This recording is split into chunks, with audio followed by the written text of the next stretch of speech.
नमस्कार। दोपहर समाचार में आपका स्वागत है।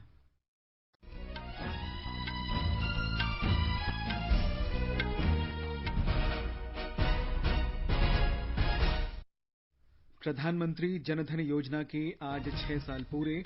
श्री मोदी ने कहा, इस योजना की पहल से एक बड़ा बदलाव आया है। वित्त मंत्री निर्मला सीतारामन ने इसे जन केंद्रित आर्थिक पहलों की आधारशिला बताया। विदेश मंत्री डॉक्टर एस जयशंकर का आतंकवाद पर व्यापक समझौता विकसित करने का आह्वान।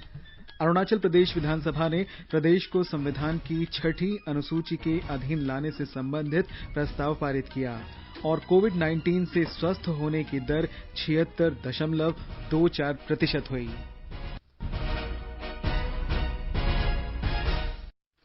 दोपहर समाचार में मैं हूं निखिल कुमार और मेरे साथ में है मेरी सहयोगी नईम अख्तर।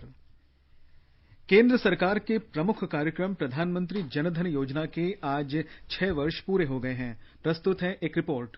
देश के सभी लोगों को बैंकिंग सुविधाओं से जोड़ने के लिए 28 अगस्त 2014 को यह योजना लागू की गई थी। योजना का शुभारंभ करते हुए प्रधानमंत्री ने इस अवसर को देश के गरीब लोगों को निर्धनता के दुष्चक्र से निकालने का महत्वपूर्ण कदम बताया था। इस योजना के अंतर्गत अब तक 40 करोड़ 35 लाख बैंक खाते खोले गए हैं और इन खातों में 1,31,000 करोड़ रुपए जमा कराए गए हैं। प्रधानमंत्री जनधन योजना के लगभग 8 करोड़ खाता धारकों को विभिन्न सरकारी योजनाओं के अंतर्गत प्रत्यक्ष लाभ अंतरण प्राप्त हो रहा है। समाचार कक्ष से मैं सौरभ अग्रवाल।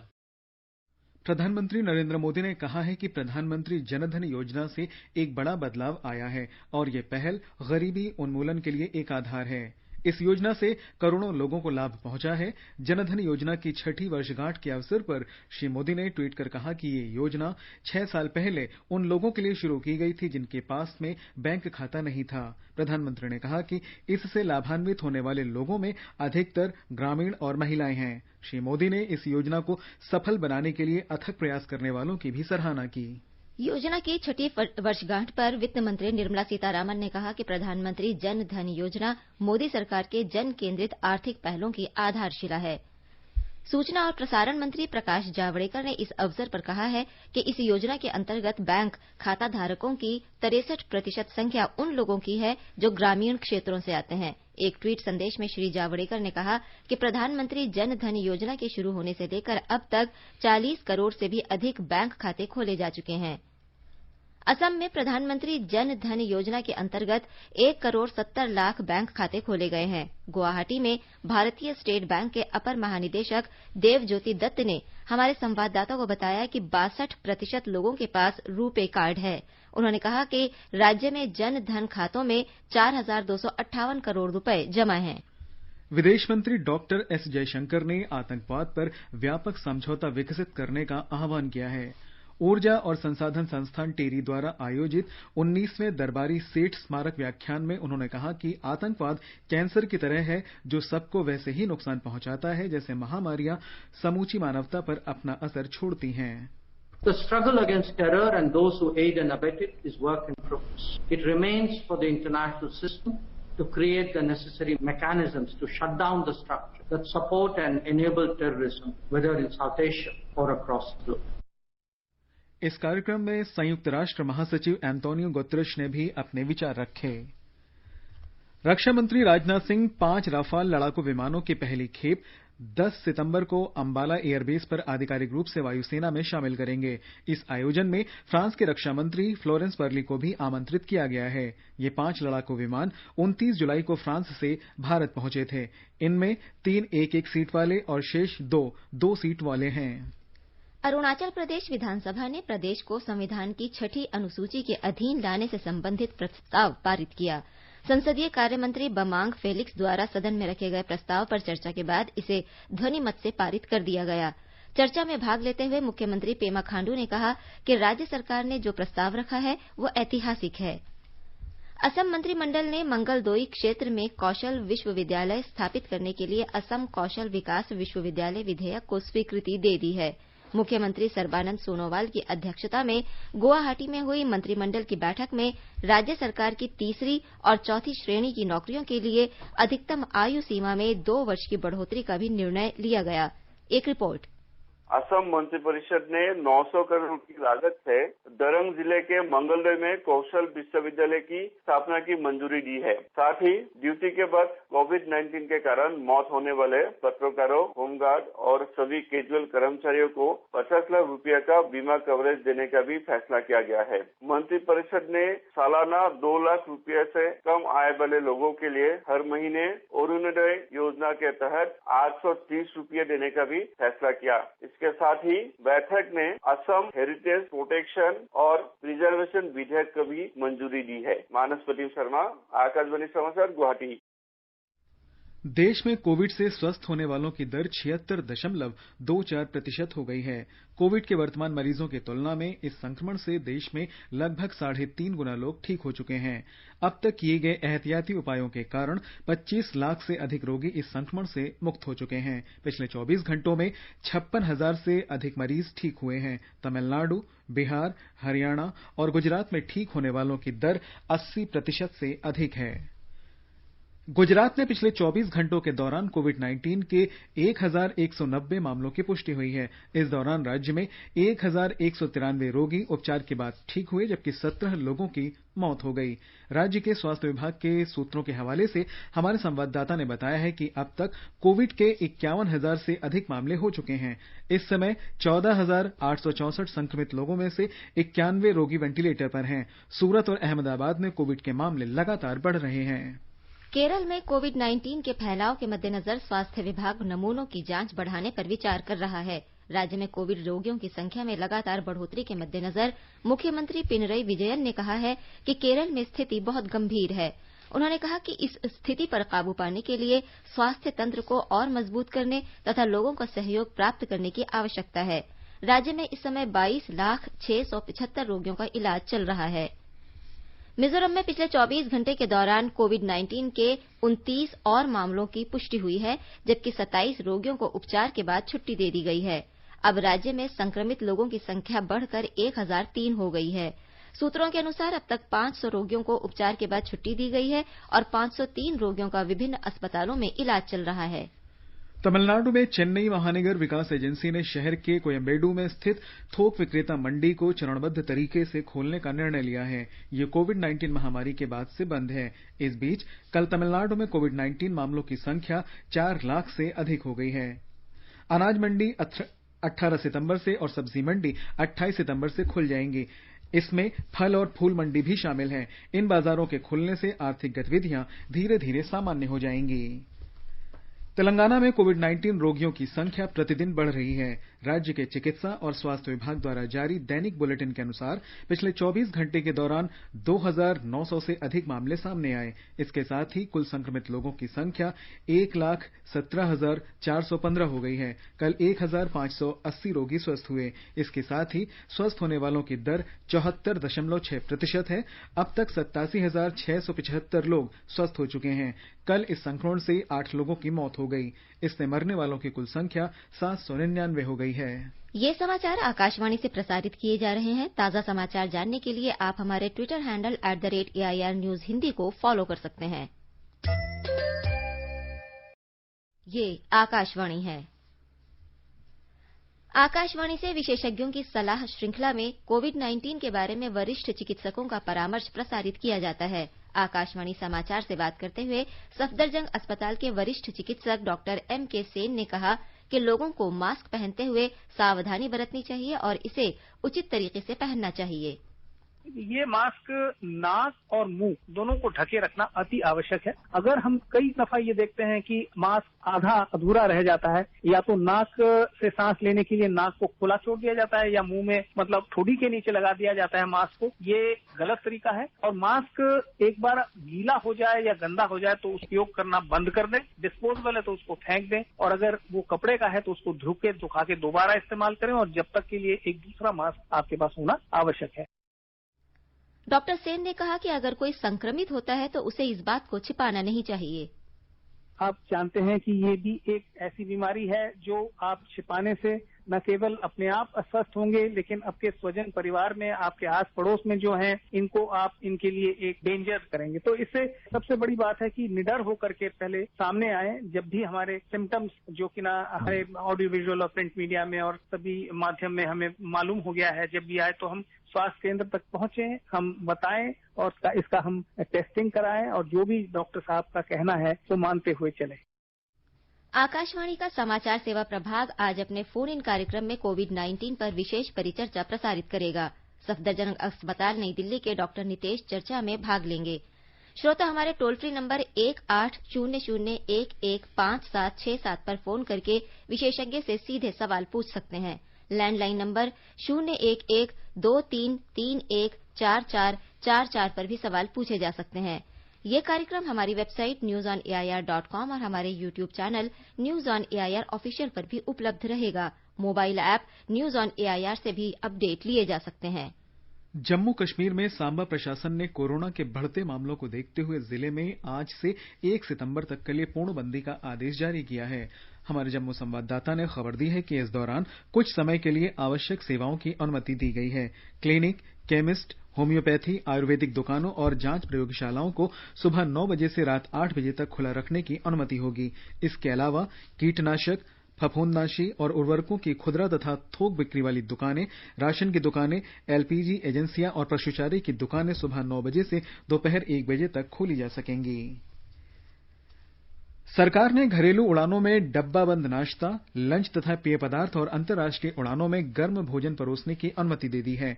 नागर विमानन के महानिदेशक ने बताया कि उड़ान के दौरान अगर कोई यात्री मास्क नहीं पहनता है तो उसे नो फ्लाई सूची में डाल दिया जाएगा। सरकार ने घरेलू और अंतर्राष्ट्रीय दोनों तरह की उड़ानों के लिए मानक संचालन प्रक्रिया जारी कर दी है।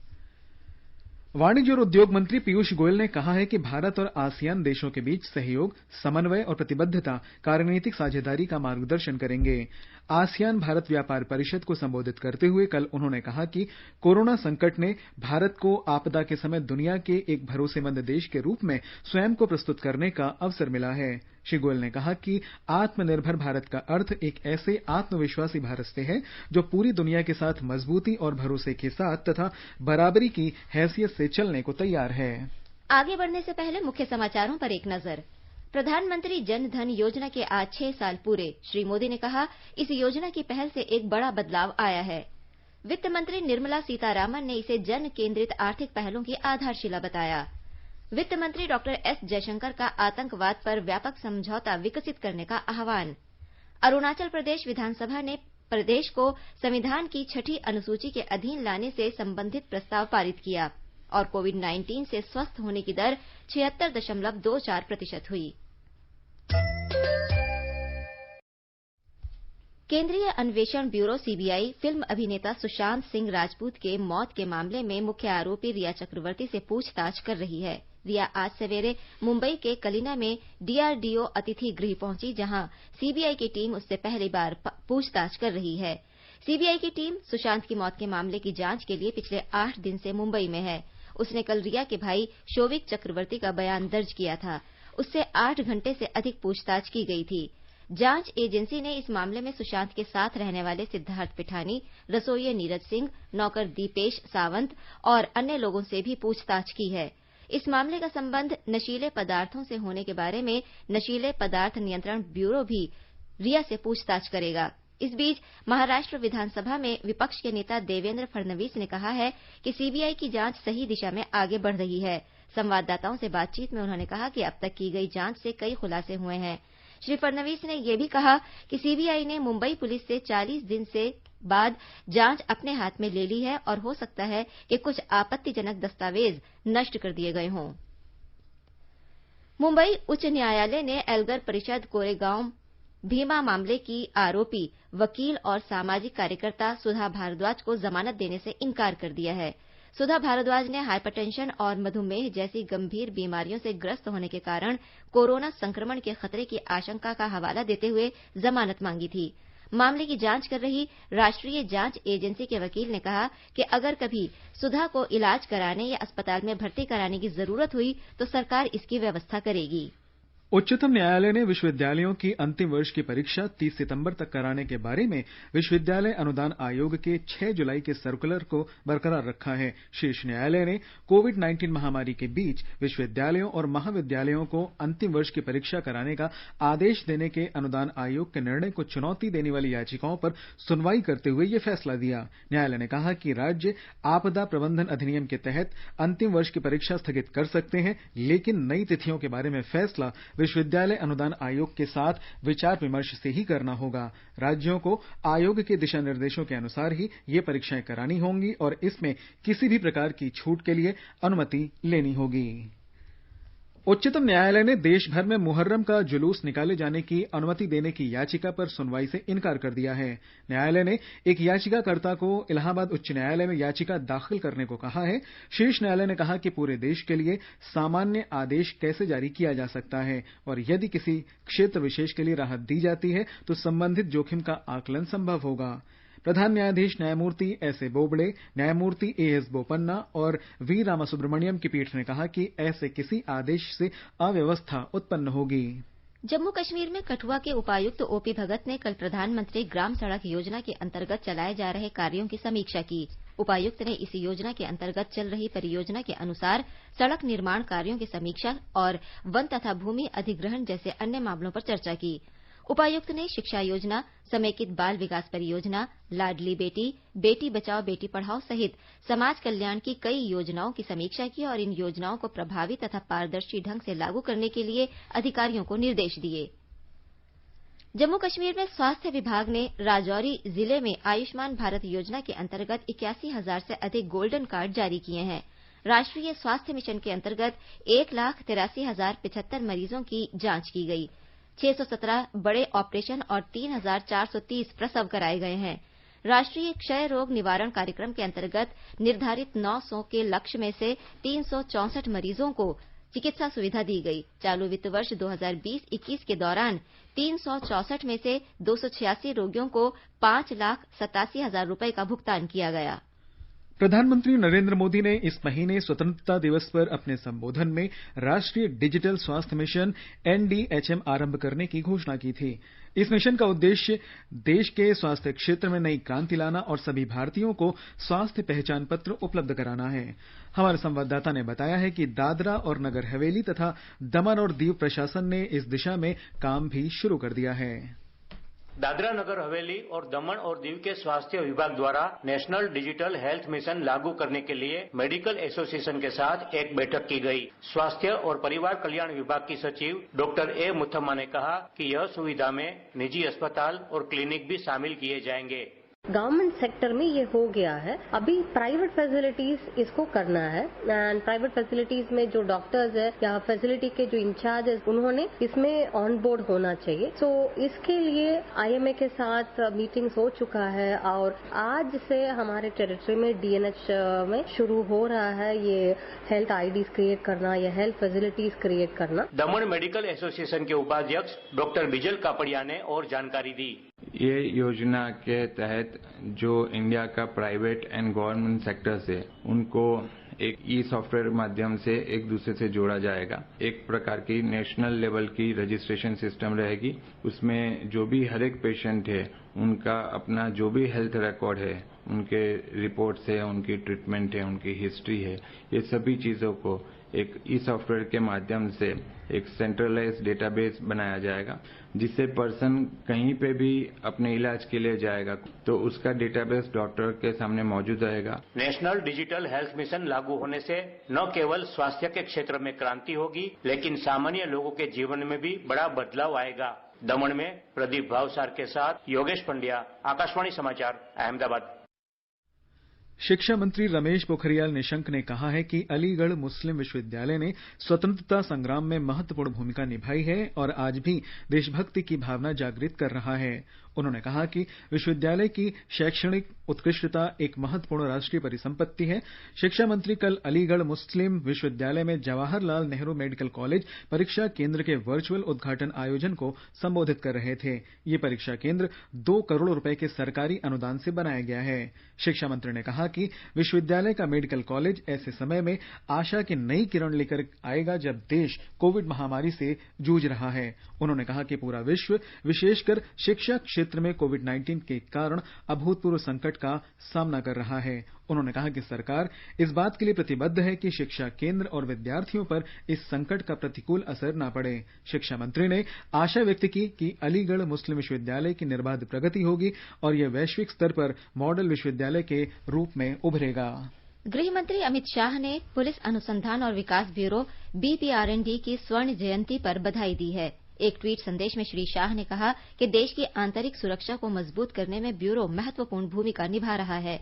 देश में पुलिस व्यवस्था को मजबूत और आधुनिक बनाने के लिए उन्होंने BPRND को बधाई दी।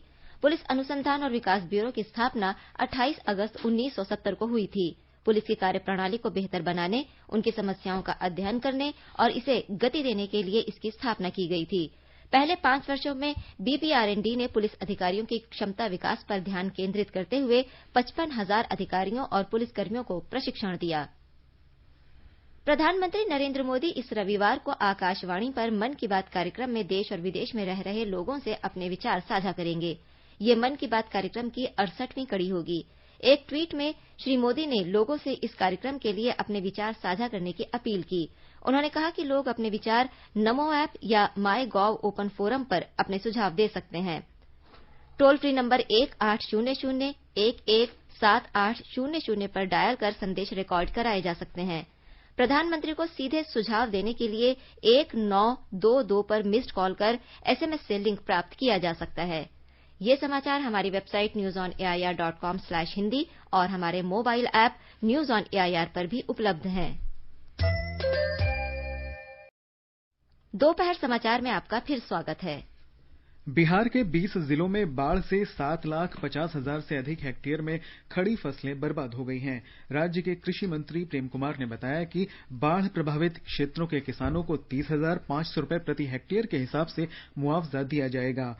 उन्होंने बताया कि मुआवजा उन किसानों को दिया जाएगा जिनकी 33% फसलें बाढ़ के कारण नष्ट हो गई हैं। फसलों को सबसे अधिक नुकसान मुजफ्फरपुर, पूर्वी चंपारण और दरभंगा जिलों में हुआ है। इन जिलों में धान और मक्का की खड़ी फसलें बर्बाद हो गई हैं। कृषि मंत्री ने कहा कि बाढ़ प्रभावित इलाकों में अगली फसलें लगाने के लिए मुफ्त बीज वितरित किए जाएंगे।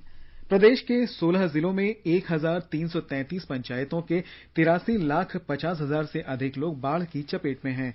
पिछले 24 घंटे के दौरान बाढ़ से जुड़ी घटनाओं में 38 लोगों की मौत हुई है। राष्ट्रीय आपदा मोचन बल और राज्य आपदा मोचन बल की 21 टीमें राहत और बचाव कार्यों में लगी हुई हैं। 5.5 लाख से अधिक लोगों को सुरक्षित निकाला गया है और 5,000 लोग राहत शिविरों में शरण लिए हुए हैं। बाढ़ग्रस्त इलाकों में प्रभावित लोगों को भोजन उपलब्ध कराने के लिए 119 सामुदायिक रसोई घर बनाए गए हैं। गंगा, बागमती और गंडक नदियां खतरे के निशान से ऊपर बह रही हैं। मौसम विभाग ने अगले 24 घंटे के दौरान उत्तरी बिहार के जल ग्रहण वाले क्षेत्रों में वर्षा का अनुमान व्यक्त किया है। जम्मू कश्मीर में दलवास, नाशरी और पीढ़ा सहित कई स्थानों पर मंगलवार को हुई वर्षा, भूस्खलन और सड़कों को हुए नुकसान के कारण 270 किलोमीटर लंबा जम्मू श्रीनगर राष्ट्रीय राजमार्ग आज चौथे दिन भी बंद है। रामबन के बाहरी इलाके पंथियाल, मोमपासी और बैटरी चासमस में भारी बारिश के कारण स्थिति और बिगड़ गई है। आवश्यक सामग्री ले जाने वाले सैकड़ों वाहन मार्ग के दोनों तरफ फंसे हुए हैं। सड़क से मलबा हटाने का काम जारी है। हालांकि कल रात हुई मूसलाधार बारिश से इसमें बाधा आ रही है। आज दोपहर बाद राष्ट्रीय राजमार्ग के खुल जाने की उम्मीद है। और अब एक नजर आज के मौसम पर। राष्ट्रीय राजधानी दिल्ली में वर्षा हो रही है। न्यूनतम तापमान 27 डिग्री सेल्सियस रिकॉर्ड हुआ। अधिकतम तापमान 34 डिग्री सेल्सियस के आसपास रहेगा। मुंबई में बादल छाए रहेंगे और बारिश हो सकती है। न्यूनतम तापमान 25 डिग्री सेल्सियस दर्ज हुआ, जबकि अधिकतम तापमान 31 डिग्री सेल्सियस तक रह सकता है। चेन्नई में भी हल्की वर्षा की संभावना है। तापमान 25 और 35 डिग्री सेल्सियस के बीच रहेगा। कोलकाता में आसमान में बादल छाए रहेंगे और गरज के साथ आंधी बारिश के आसार हैं। केंद्र शासित प्रदेश जम्मू कश्मीर के जम्मू में बादल छाए रहेंगे और सामान्य वर्षा की संभावना है। न्यूनतम तापमान 23 डिग्री सेल्सियस रिकॉर्ड किया गया। अधिकतम 29 डिग्री सेल्सियस रहने का अनुमान है। श्रीनगर में भी बादल छाए रहेंगे और हल्की वर्षा का अनुमान व्यक्त किया गया है। न्यूनतम तापमान 15 डिग्री सेल्सियस दर्ज किया गया। अधिकतम 23 डिग्री सेल्सियस रहने की संभावना है। लद्दाख में आंशिक रूप से बादल छाए रहेंगे। गरज के साथ आंधी वर्षा हो सकती है। तापमान 12 और 22 डिग्री सेल्सियस के बीच रहेगा। गिलगित में तापमान 17 से 26 डिग्री सेल्सियस के बीच रहेगा। गरज के साथ आंधी वर्षा के आसार हैं। मुजफ्फराबाद में आंशिक रूप से बादल छाए रहेंगे और हल्की वर्षा के साथ धूल भरी आंधी के आसार हैं। तापमान 20 से 27 डिग्री सेल्सियस के बीच रहेगा।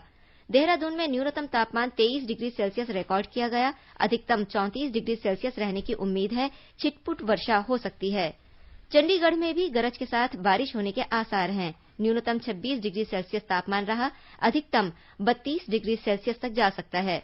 हैदराबाद में तापमान 22 से 31 डिग्री सेल्सियस के बीच रहेगा। आंशिक रूप से बादल छाए रहेंगे और हल्की वर्षा हो सकती है।